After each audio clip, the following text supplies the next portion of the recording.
Welcome everyone. I'm excited to share my day trip to Port Richey with you. This building is called Peace Hall, and it is part of an old Catholic church that was dedicated in 1919.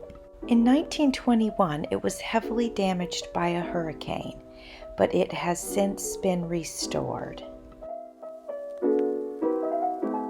This is the West Pasco Historical Society, and it is stored in the old Seven Springs Schoolhouse. This building was originally constructed in the very early 1900s.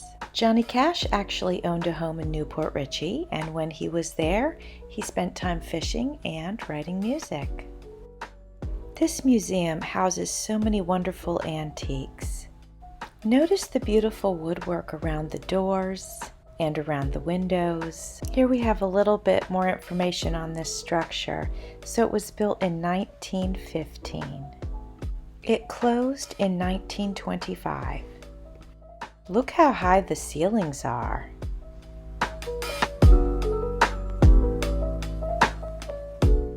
Over here we have a Hudson volunteer firefighter uniform. In 1878, the Hudson family showed up in the area and made it their new homestead. This area here shows us who the celebrities of Port Richey were. Many famous people purchased land in Port Richey back in the day.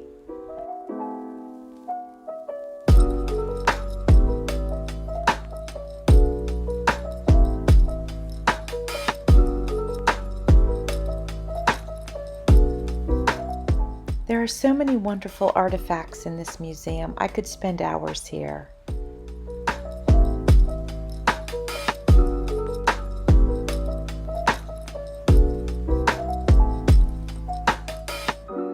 Say hi to Johnny.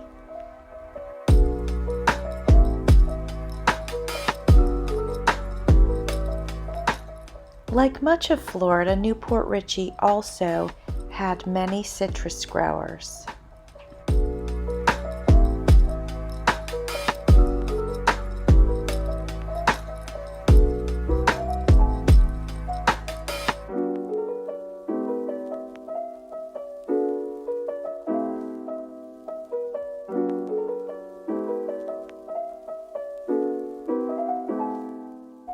Here's a nice plaque honoring some of the pioneers of the area.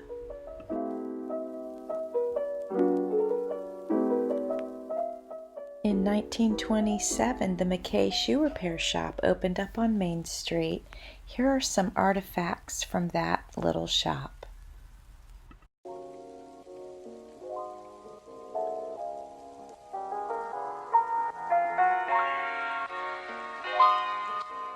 Here are some items that once belonged to Dr. Edwin Brookman.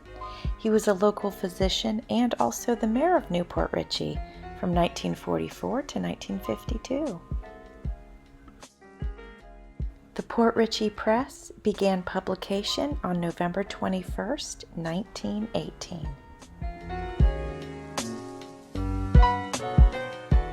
Zane Rankin moved here in 1923. Here you can see some of the artifacts from his grocery store. On this wall you can see pictures and information on the city's founders.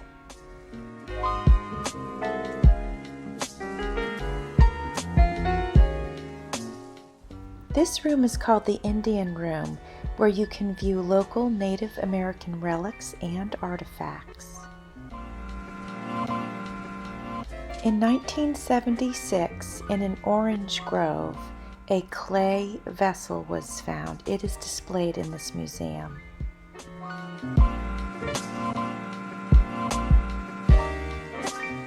Here are some cases of beautiful arrowheads.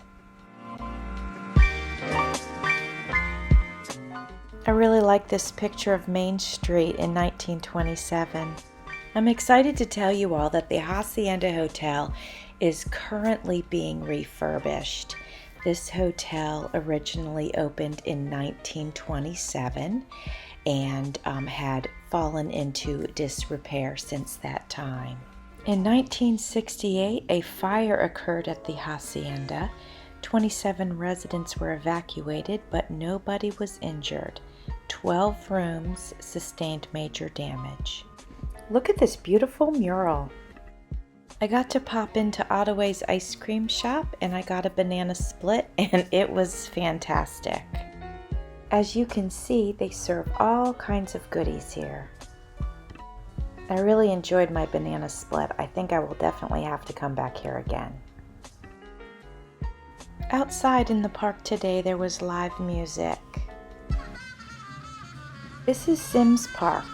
George R. Sims donated the park to the city in 1924.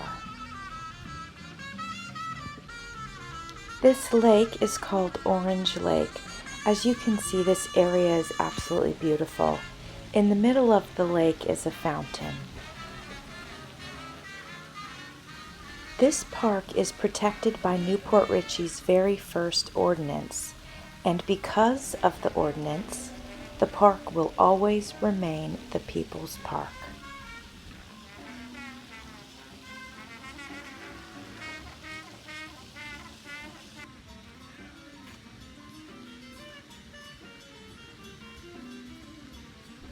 It's getting dark, so I'm going to head on out of here. But I am going to take a drive and look at Christmas lights.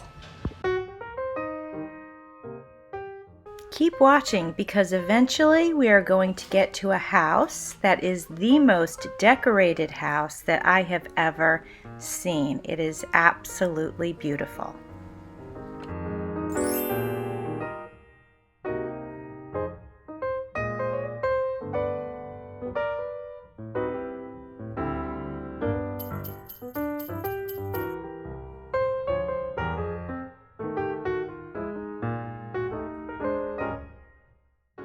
Okay, here we go. We are on the street with the house that is fully decorated.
I hope that you enjoyed spending the day with me in Port Richey and also looking at Christmas lights.